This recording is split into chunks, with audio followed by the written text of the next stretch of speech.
শ্রীমা সারদা দেবী এবং মুকুন্দ বিহারী সাহার কথোপকথন।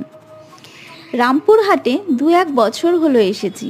ধুবলহাটির রাজ পরিবারের এক কন্যার সঙ্গে আমার অর্থাৎ মুকুন্দ বিহারী সাহার বিবাহের একটি প্রস্তাব আসে। শ্রীমা আমাকে বলেছিলেন বিয়ে করো না। এই প্রস্তাবটিকে আমি সরাসরি অগ্রাহ্য করতেই পারতাম, কিন্তু তা না করে সোজা বাগবাজারে মায়ের কাছে গিয়ে উপস্থিত হলাম। মাকে সব কথা খুলে বললাম। মা বললেন, কেন বাবা, তুমি তো বেশ আছো, তোমাকে দিয়ে অনেক ছেলের কল্যাণ হচ্ছে, এরপরে আরও অনেকের কল্যাণ হবে, অনেক বড় কাজ করবে তুমি। কিন্তু মা, আমার যে মাঝে মাঝে সংসার করতে খুব ইচ্ছে করে। মা বললেন, তোমার তো অনেক বড় সংসার হবে। আমি বললাম, কিন্তু মা, আমি কি